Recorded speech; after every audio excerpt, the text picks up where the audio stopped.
Hello बच्चों, welcome again on physics bye Shri Ram sir. So students, we were solving the questions of Coulomb's law and उसमें हम लोगों ने Coulomb's law को देखा था और हमने क्या किया था कि हमने कुछ प्रॉब्लम्स भी उसकी सॉल्व करी थी जो Coulomb's law पर बेस्ड है. अब स्टूडेंट्स हमारे पास 2-3 क्वेश्चन एनसीईआरटी के अभी रह गए थे उसमें जो Coulomb's law पर बेस्ड है, बट हम लोग नहीं कर पाए थे. सो हम उन क्वेश्चंस को भी कवर कर रहे हैं. तो हमने एक एनसीईआरटी का सोल्ड एग्जांपल किया था जिसमें हमने इलेक्ट्रॉन प्रोटॉन के बीच में हमने फोर्स निकाला था, ग्रेविटेशनल फोर्स भी निकाला था जो मासेस की वजह से होता है, ऑलवेज अट्रैक्टिव होता है. और हमने इलेक्ट्रोस्टैटिक फोर्स भी कैलकुलेट किया था. अगर इलेक्ट्रॉन प्रोटॉन है तो वो अपोजिट चार्ज है तो ये अट्रैक्टिव होगा, अदरवाइज़ ये अगर 2 प्रोटॉन है या 2 इलेक्ट्रॉन तो रिपल्सिव होता है. चलिए आगे के क्वेश्चंस करते हैं. जैसा कि मैं बता रहा हूँ बच्चों कि theory lectures and other competitive exams में जो क्वेश्चंस आते हैं उनके लिए मैं अलग से लेक्चर्स बनाऊँगा. अभी ये जो मैं बना रहा हूँ बेसिकली मेरा फोकस इसमें एनसीईआरटी पे है पूरा फोकस. तो एनसीईआरटी में सारी प्रॉब्लम्स और उनके कंसेप्ट्स को, प्रॉब्लम के साथ ही उनके कंसेप्ट्स को लेना चाह रहा था. तो चलिए चलते हैं बच्चों आगे. This is the back exercise question of NCERT book and this is 1.3 question number. And the question is given, check that the ratio KE square upon GME MP is dimensionless. फिर इन्होंने आगे बोला है कि आप टेबल देखिए, look up at table of physical constants and determine the value of this ratio. What does ratio signify. तो ये बेसिकली रेशियो क्या सिग्निफाई करता हो, तो लास्ट क्वेश्चंस जो मैंने एनसीईआरटी का इन चैप्टर क्वेश्चन जो चैप्टर के अंदर होता है वो जब मैंने कवर किया था तो उसी में बच्चों मैंने आपको बता दिया था. बट चलो देखते हैं, उसको ही मैंने वापस से थोड़ा लिया है. So students, this is electron having mass Me and charge -E. और बेटा जी ये है प्रोटॉन हैविंग मास MP. कई बार मैं देखता हूँ बच्चे जब उनको लिखना होता है ना मास ऑफ प्रोटॉन तो वो ऐसे लिख देते हैं MP. बेटा ये सही नहीं है. बेसिकली हम मास की बात कर रहे हैं बट हम थोड़ा सा सामने वाले को बताना चाहते हैं कि भाई हम प्रोटॉन के मास की बात कर रहे हैं. तो ये सब स्क्रिप्ट जो लगाते हैं वो छोटे लिखने चाहिए. चलिए बच्चों, क्योंकि बच्चों की कॉपीज़ देखता हूँ तो मुझे ये चीज़ मिलती है. सब स्क्रिप्ट जैसे लिखना, आपको कोई भी सब स्क्रिप्ट एप्सिलॉन नॉट पे लिखना है तो एप्सिलॉन 0 या छोटा ही आएगा. तो ये चीज़ बच्चे करते हैं लिखते टाइम पे, तो इसलिए मैंने आपको बता दी. अब स्टूडेंट्स यहाँ पे एक इलेक्ट्रॉन ले रहे हैं और एक प्रोटॉन ले रहे हैं. तो हमने इलेक्ट्रोस्टैटिक फोर्स की बात करें तो K इलेक्ट्रॉन का चार्ज -E प्रोटॉन का +E, बीच का डिस्टेंस R. और ये ग्रेविटेशनल फोर्स है. और बच्चों नेगेटिव साइन के लिए मैंने कहा था कि जब ये फोर्स अट्रैक्टिव होगा, रिलेटिव डायरेक्शन जो है वो टूवर्ड्स ईच अदर होगी फोर्सेस की, तो हम लोग नेगेटिव साइन यूज़ करते हैं. और जब फोर्सेस की डायरेक्शन दोनों पे, 2 पार्टिकल के बीच में फोर्स की direction away with respect to each other होगी तो हम पॉजिटिव साइन यूज़ करते हैं. That is the indication of relative direction of forces between 2 particles. तो हमने फोर्स लिखा, फिर बेटा जी हमने फोर्स का रेशियो लिया. इलेक्ट्रॉन पे फोर्स ये आ गया हमारे पास E² KE²/R², ये हमारे पास ग्रेविटेशनल फोर्स आ गया. फिर हमने इक्वेशन 1/2 का डिवाइड किया, हमने यहाँ सारे R² कैंसिल हो गया तो हमारे पास ये चीज़ आ गई जो हमें क्वेश्चन में इन्होंने बोला है KE²/GME/MP. ये चीज़ हमारे पास आ गई. हमने यहाँ रेशियो मैग्नीट्यूड्स का रेशियो लिया है.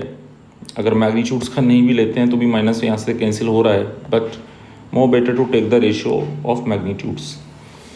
K का वैल्यू डाल दिया, सारे वैल्यूज़ डाल के हमने सॉल्व कर लिया. तो पहले तो उन्होंने बोला कि ये रेशियो डायमेंशनलेस है, तो हम डायरेक्टली बता सकते हैं कि दिस रेशियो, ये जो रेशियो है, ये जो टर्म है, ये basically this is the ratio of electrostatic force and gravitational force. Means ये 2 फोर्सेस का रेशियो है. ये भी फोर्स है, ये भी फोर्स है. और बच्चों फोर्स का यूनिट होता है न्यूटन, और नीचे जो डिनोमिनेटर में भी फोर्स, तो न्यूटन से न्यूटन कट जाएगा, ये यूनिट्स कैंसिल हो जाएंगे.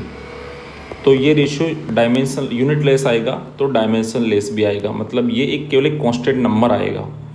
नाउ ये कांस्टेंट नंबर ऑलमोस्ट 10⁻39 के आसपास आता है. तो तो इससे हमें पता चलता है कि इलेक्ट्रिकल फोर्सेज जो प्रोटॉन्स और इलेक्ट्रॉन के बीच में लग रहा है, वो उनके बीच में जो ग्रेविटेशनल अट्रैक्शन लग रहा है, दो अट्रैक्शन है यहाँ, एक इलेक्ट्रोस्टैटिक अट्रैक्शन जो चार्ज की वजह से लग रहा है, एक ग्रेविटेशनल अट्रैक्शन जो मास की वजह से लग रहा है, दोनों साथ साथ लग रहे हैं। बट जो इलेक्ट्रोस्टैटिक वाला अट्रैक्शन है वो ग्रेविटेशनल वाले से 10⁻39 टाइम्स ज़्यादा स्ट्रोंगर है, ग्रेविटेशनल वाला बहुत ही वीक है। तो उन्होंने कहा कि रेशियो क्या सिग्निफाई करता है, तो बहुत बड़ा नंबर आए तो रेशियो यही सिग्निफाई करता है कि एट एटॉमिक और सब एटॉमिक लेवल्स और particles electrostatic force is very much greater than gravitational force, so we can neglect gravitational force. तो हम जब इलेक्ट्रॉन प्रोटॉन के बीच में जब फोर्स की बात करते हैं तो वहाँ हम ग्रेविटेशनल फोर्स की बात ना ही करें तो अच्छा है, क्योंकि उसका कोई बात करने का कोई सेंस वहाँ निकलता नहीं है। चलिए स्टूडेंट्स, नेक्स्ट क्वेश्चन सोल्व करते हैं। This is again the question based on Coulomb's law, और ये है बैक एक्सरसाइज का question number 1.12। Now two insulated charged copper spheres A and B have centres separated by a distance 50 centimetre. तो हमारे पास दो कॉपर स्फीयर्स हैं। Insulated means इनके चारों तरफ जो मीडियम है वो इंसुलेटिंग मीडियम है, कहीं भी कंडक्टिंग मीडियम नहीं है, ताकि इनके ऊपर जो भी चार्ज होगा, जो भी चार्ज इन स्फीयर्स के पास होगा वो लीक करके नहीं जाए। मतलब इनका सराउंडिंग में सारा का सारा मीडियम इंसुलेटर है। ये होता है इंसुलेटिंग स्फीयर, कि चारों तरफ जो रीजन है ये, इसके सराउंडिंग में जो जगह है, ये मीडियम जो है चारों तरफ, ये बेसिकली जिस मीडियम में ये स्फीयर रखा है वो चारों तरफ वो वाला जो मीडियम है दैट इज़ कम्प्लीटली इंसुलेटर। ये बेटा इंसुलेटिंग मीडियम है, इंसुलेटिंग मीडियम, और होना भी चाहिए, क्योंकि अगर मैं इसको पॉजिटिव चार्ज दे दूंगा तो वो इसके ऊपर ही टिका रहना चाहिए, जाना नहीं चाहिए साइड में कहीं पे, इसलिए ये मीडियम में इनको रखते हैं। तो सेम दूसरा स्फीयर भी बेटा ऐसा ही है, तो सेम दूसरा स्फीयर भी हमारे पास ऐसा ही है, और separated by centres are separated by 50 centimetre. So centre to centre जो डिस्टेंस है R, that is 50 centimetre. And the charges, if the charge on each, तो इस पे जो चार्ज है बेटा उसको Q1 लिख रहा हूँ students, that is 6.5 into 10⁻⁻7 coulomb, और इस पे जो चार्ज है दैट इज़ Q2, वो भी सेम है 6.5 इंटू 10⁻⁻7 कूलम, दोनों पे सेम चार्ज है। तो सेम चार्ज है तो they will repel each other, definitely एक दूसरे को रिपेल ही करेंगे। ये इसको रिपेल करेगा और ये वाला सेम इसको रिपेल करेगा, एंड दोनों फोर्सेस मैग्नीट्यूड में सेम होंगे और डायरेक्शन में अपोजिट होंगे। तो ये इनके बीच में रिपल्सन फोर्सेस लगेंगे। फिर इन्होंने बहुत अच्छी बात बोली आगे, the radii of A and B are negligible as compare to distance of separation. बस ये तो हमें चाहिए ही था, क्योंकि तभी तो ये पॉइंट चार्ज होंगे, और पॉइंट चार्ज होंगे तो हम लोग कूलम्ब्स लॉ लगा पाएंगे। तो इनकी जो रेडियस है R1 R2 वो सेपरेशन से बहुत छोटा है, तो इससे हम कूलम्ब्स लॉ लगा के इनके बीच में फोर्स निकाल सकते हैं। तो फोर्स का वैल्यू निकाल देते हैं सबसे पहले। तो सिंपली जो फोर्स है उसका वैल्यू हो जाएगा K Q1 Q2 by R², और अगर मैं यहाँ पे लिखूँ तो नेचर उसका रिपल्सिव होगा। तो हम K का वैल्यू डालेंगे 9 into 10⁻⁹, Q1 is 6.5 into 10⁻⁻7 coulomb. ऐसा ही यूनिट्स में डालना बेटा, पहले ही क्लास बता दिया था, -7 अपॉन R। R हमें दिया है सेंटीमीटर में, तो हम लिख देंगे इसको 50 इंटू 10⁻⁻2 मीटर। उसका भी स्क्वायर बोला नीचे, R का क्या करना है स्क्वायर, तो R का स्क्वायर मतलब इसका स्क्वायर करेंगे तो 50 का भी स्क्वायर करेंगे, तो 50 का स्क्वायर तो हो जाएगा 2500, और 10⁻⁻2 का हो जाएगा 10⁻⁻4। जब हम इस वैल्यू को हम लोग सॉल्व करते हैं तो बेटा आप कैलकुलेशन को सेल्फ करें ताकि आपकी प्रैक्टिस बने। ये वैल्यू हमारे पास आता है 1.52 इंटू 10⁻⁻2 न्यूटन का रिपल्सिव फोर्स हमारे पास आएगा। तो ये हमने ये फोर्स कैलकुलेट कर लिया। अब इन्होंने हमसे बोला what is the force of repulsion if each charge, पहले ये दोनों चार्ज सेम है, ये भी क्यू है और ये वाला चार्ज भी क्यू है। अब इन्होंने बोला कि if each charge is doubled and the distance between them is halved, तो सिचुएशन चेंज कर दी है इन्होंने। तो सिचुएशन में इन्होंने क्या कर दिया है, तो न्यू सिचुएशन को देखते हैं। तो इन्होंने क्या किया है न्यू सिचुएशन के अंदर, द सेपरेशन रिड्यूस कर दिया इन्होंने, हाफ कर दिया सेपरेशन, ये सेपरेशन हाफ हो कर दिया इन्होंने। पहले हम थोड़ा सा इसको देख लेते हैं। So they have reduce the separation, तो इनके बीच का सेपरेशन पहले r था, अभी वो r/2 हो गया है। और चार्ज इन्होंने जो है वो डबल कर दिया, पहले इनके ऊपर जो चार्ज का वैल्यू q था, लेकिन अब इन पे चार्ज डबल हो गया है, 2q हो गया है। तो इस पे भी चार्ज 2q कर दिया है, इस पे भी 2q कर दिया है। तो न्यू फोर्स इन्होंने बोला है, question is saying that if each sphere charge double the above amount and the distance is half, then force क्या होगा। तो अभी अगर हम फोर्स कैलकुलेट करें, लेट से मैं न्यू फोर्स को F' बोल रहा हूँ, तो दैट विल बी K। पहले फोर्स था हमारे पास K Q1 Q2 by r²। अच्छा Q1 Q2 तो सेम ही था, तो मैं Q इंटू Q लिख सकता हूँ, तो K Q बाई r² था। और Q इंटू Q अगर मैं करूँ तो Q इंटू Q को तो मैं Q² ही बोल दूंगा, तो ये फोर्स था।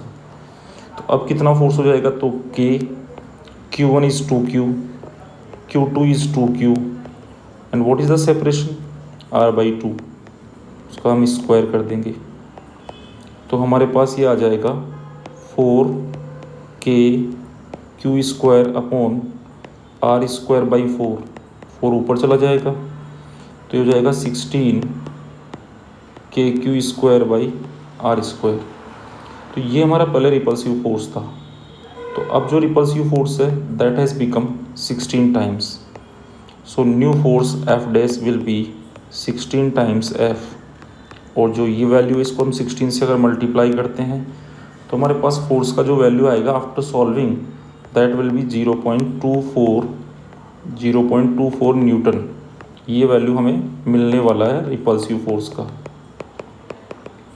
चलिए बच्चों नेक्स्ट क्वेश्चन पे चलते हैं। ये कह रहा है कि suppose the sphere A and be in exercise 1.12, जो प्रीवियस क्वेश्चन में जो ए और बी स्फीयर है हैव आइडेंटिकल साइजेस। आइडेंटिकल मतलब उनका रेडियस सेम है। तो अगर सेम रेडियस है तो एक कंसेप्ट इसमें ध्यान रखें कि लेट से ये स्फीयर है जिसका रेडियस r है और इस पे चार्ज है Q1। Now there is another sphere, यहाँ पे मेरे पास फिर से दूसरा स्फीयर है। अगेन दिस, इसको मैंने बोला A, इसको मैंने बोला B का भी रेडियस सेम है, बट यहाँ पे Q2 चार्ज है। एक्चुअल में इस चैप्टर के अंदर जो हमारा, जैसे कई बार हमसे बोलता है कि identical spheres, specially identical metal spheres, identical metal spheres. जब भी ये वर्ड हम हमारे पास वो यूज़ करते हैं,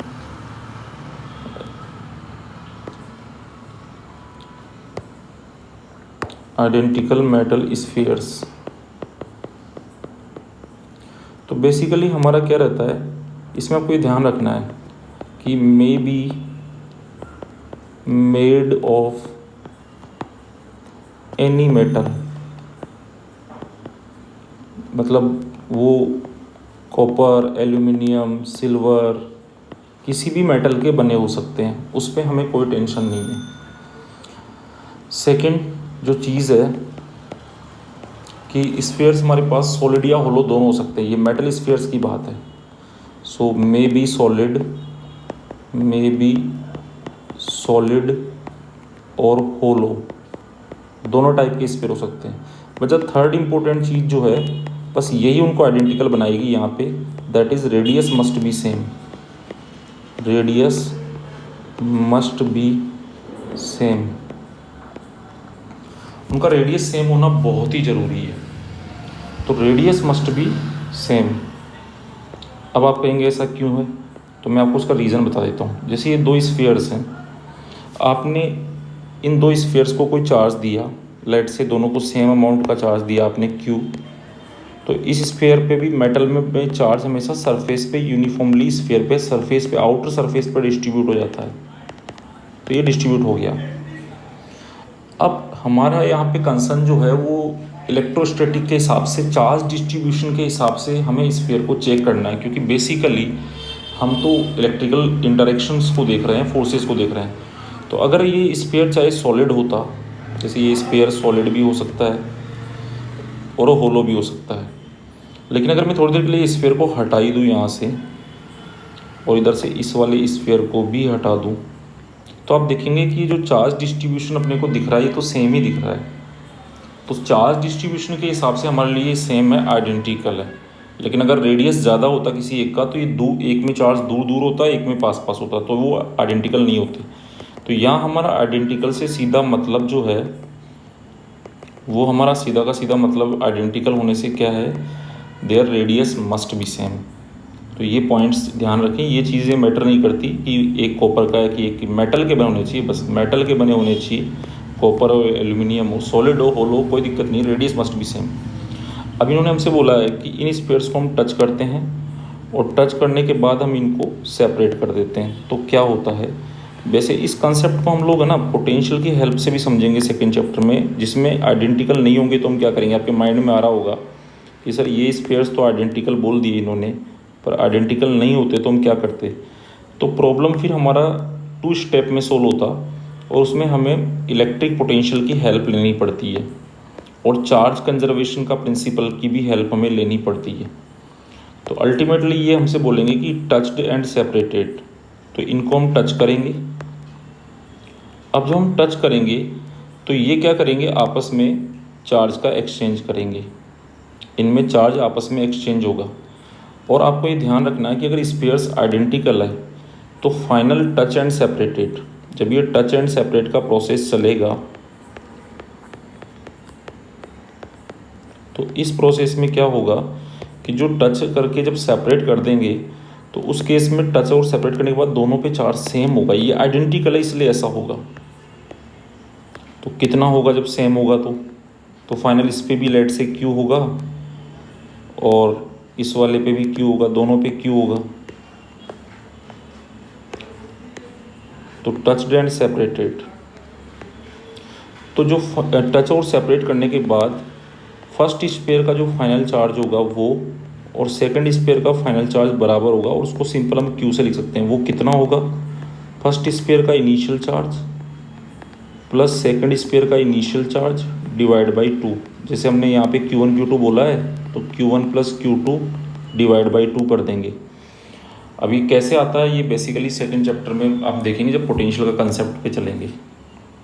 पर ये समझ लीजिए कि आपको जो है दो आइडेंटिकल स्पेस को टच एंड सेपरेट करते हैं तो चार्ज जो है वो किस तरह से डिवाइड होगा, दोनों का चार्ज पहले ऐड करेंगे, डिवाइड बाई 2 करेंगे और जो आएगा वही हम दोनों को दे देंगे।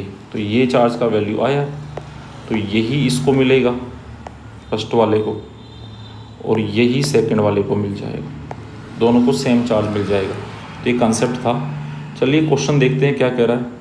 तो क्वेश्चन हमसे कह रहा है, तो ये कंसेप्ट तो मैं समझ में आ गया। ये कह रहा है कि ए और बी जो फर्स्ट वाले केस में है, third sphere of same charge same size but uncharged is brought in contact with first, पहले उसको फर्स्ट से टच कराते हैं, then brought in contact with second and finally remove from both.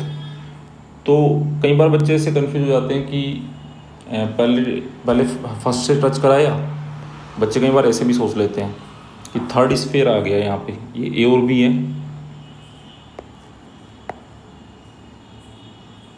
तो इन पे हमें क्वेश्चन में सेम चार्ज गिवन था। तो अब हम क्वेश्चन का सॉल्यूशन देखने की ट्राई करते हैं। तो ये हमारे पास है फर्स्ट सिचुएशन, ये मेरे पास फर्स्ट सिचुएशन है। अब मैं चलता हूँ सेकंड सिचुएशन पे। तो ये इन्होंने बोला कि थर्ड स्फीयर सी है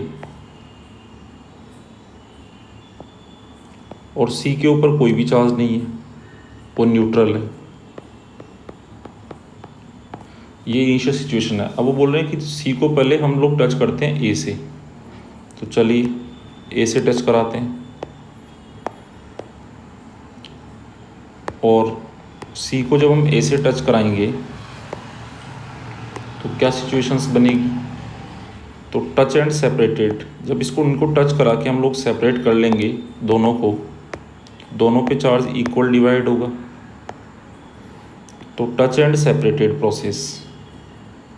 तो इसमें क्या हो जाएगा स्टूडेंट्स कि हमने इनको टच कराया और सेपरेट कर दिया, तो उस केस में चार्ज क्या होगा, तो दोनों का चार्ज ऐड करके डिवाइड बाई 2 कर देंगे। तो इनिशियली हमें दोनों स्फीयर्स पे चार्ज सेम दिया था प्रीवियस एक्सरसाइज में 6.5 इंटू 10⁻⁷ कूलम। तो हमारे पास इस एक पे क्यू चार्ज था और अभी ए पे तो क्यू है, सी पे 0 है, तो Q plus 0/2 that is Q/2। तो Q/2 ए पे आ जाएगा और Q/2 ही सी पे आ जाएगा। फिर कह रहा है कि देन सी को फिर बी से टच कराते हैं। अच्छा, कई बार बच्चे क्या करते हैं कि जैसे क्वेश्चन की लैंग्वेज में था कि touch and remove from both, तो बच्चे क्या सोचते हैं कि दोनों से एक साथ रिमूव किया होगा। मतलब उनको ऐसा लगता है कि ये जो है ए है, इससे सी को लाके टच कराया और ये सी को टच कराया और बी को भी लाके टच करा दिया और फिर ये जो सी है बी भी यहाँ टच हो गया एंड फिर ये जो है ना यहाँ पे वो सोचते हैं सी इज़ रिमूव्ड फ्रॉम बोथ, कि सी को दोनों से अलग कर लिया, ऐसे सी को दोनों से अलग कर लिया, बट ऐसा नहीं है। पहले क्वेश्चन को समझे, first touch with A then B, तो उसको ध्यान में रखें। तो एक से टच कराने के बाद में उसको रिमूव करके फिर बाद में बी से टच कराया है। तो चलिए बी को भी ले लेते हैं, तो ये बी हमारे पास है, तो बी से अब सी को हम टच कराएंगे, तो सी जो है उसको अब तो न्यूट्रल नहीं रहा ये, अब ये न्यूट्रल नहीं है, अब तो इसके ऊपर चार्ज आ गया है, तो अब इसको हम टच कराते हैं बी से and then again removed. Touch कराने के बाद हम फिर से इनको क्या कर लेते हैं, हम फिर से रिमूव कर लेते हैं। तो अब जब हम इनको रिमूवल करेंगे कि टच कराने के बाद रिमूव कर लेंगे, तो अब चार्ज इनके ऊपर क्या होगा, तो अगेन दोनों का जो टच कर रहे हैं उनका चार्ज पहले ऐड करो, Q plus Q/2 and then divide by 2, तो ये होगा 3Q/2 और इस पे भी आएगा 3Q/2। Now the question is what is the new force of repulsion between A and B. तो अब ए और बी के बीच में फोर्स कितना लगेगा, तो पहले कितना लग रहा था F = KQ²/R², ये पहले फोर्स लग रहा था। तो अब जो फोर्स लगेगा लेट से F' लगेगा ए एंड बी के बीच में। बट अब सिचुएशन देखिए, फाइनली जो फोर्थ सिचुएशन मैं ड्रॉ कर रहा हूँ यहाँ पे, तो फोर्थ कंडीशन के अंदर अब ए पे कितना चार्ज है, तो ए पे है Q/2, तो ए पे हो गया है Q/2 और बी पे हो गया है 3Q/2। तो अब जो फोर्स है F' that will be K, Q1 is Q/2, Q2 is 3Q/2 divided by separation is R। So separation के बारे में कुछ बोला भी नहीं है, सिर्फ केवल टच कराने के लिए बोला है। सो दिस विल बिकम, ये Q/2 हो गया फर्स्ट स्फीयर पे, सेकंड स्फीयर पे हो गया 3Q/2 एंड यहाँ पे हमें जो बोला है A and B have identical sizes, third sphere of same size but uncharge is brought in contact with first then brought in and finally removed. तो पहले फर्स्ट के टच में लेके आए तो चार्ज हाफ हो गया, उस सेकंड के टच में लेके आए तो चार्ज हमारे पास Q and 0 that is Q/2 हो गया, और सेकंड के टच में लेके आए तो Q प्लस Q/2 3Q/2/2 भी हो रहा है बच्चों यहाँ पे, ये Q प्लस Q/2 है 3Q/2 अपॉन 2 भी तो है, so it will be 3Q/4 sorry, so ये 3Q/4 हो जाएगा कैलकुलेशन। तो यहाँ पे ये 3Q/4 बेटा जी चार्ज हो गया, तो थोड़ा ध्यान रखें यहाँ कैलकुलेशन का। तो ये हो गया बच्चों 3/4 = 8 KQ²/R², दिस इज F', और ये प्रीवियस फोर्स था, तो न्यू फोर्स हो गया 3/8 टाइम्स प्रीवियस फोर्स सो जो प्रीवियस फोर्स हमारे पास था 1.5, उसको 3/8 से मल्टीप्लाई करेंगे। 3/8 इंटू 1.5 इंटू 10⁻⁻2 न्यूटन, 1.52। जब इसको सोल्व करेंगे तो न्यू फोर्स का वैल्यू बेटा आपके पास आएगा 5.7 into approximately 5.7 into 10⁻³ newton. And nature repulsive रहेगा because charge have the same sign. So now we have बच्चों कंप्लीट कर चुके हैं कूलम्ब्स लॉ पर बेस्ड क्वेश्चंस। अभी हमने दो चार्जेस के बीच में फोर्स निकालने के क्वेश्चंस करे हैं। अब हम मल्टीपल चार्जेस की बात करेंगे, सुपरपोजिशन प्रिंसिपल, जिसमें अब अगर हमारे पास 3 चार्ज होंगे, 1 2 3, और मुझे इस वाले पे फोर्स निकालना तो ये भी लगाएगा और ये भी लगाएगा, तो फिर इस पे टोटल कैसे निकलेगा? तो 3 भी लगा सकते हैं, 4 भी चार्ज हो सकते हैं, 5 भी हो सकते हैं। तो मल्टीपल चार्जेस जब होंगे तो फोर्स कैसे ऐड होंगे वेक्टोरियली, वो हम बेटा नेक्स्ट लेक्चर में देखेंगे। अभी तक हमने एनसीईआरटी जो है उसके इलेक्ट्रिक चार्ज और कूलम्ब्स लॉ के क्वेश्चंस कवर कर लिए हैं। नेक्स्ट लेक्चर के अंदर हम सुपरपोजिशन प्रिंसिपल का कंसेप्ट लेते हुए एनसीईआरटी प्रॉब्लम को सॉल्व करेंगे। तो बच्चों अगर आपको क्वेश्चन समझ आया, एक्सप्लेनेशन समझ आया इन क्वेश्चंस का, तो प्लीज़ लाइक कीजिए और कुछ कमेंट भी करो कि सर इसमें क्या अच्छा लगा, जो भी है। एंड अपने दोस्तों के साथ शेयर कीजिए। थैंक यू सो मच बच्चों। ओके, बाय बाय बच्चों।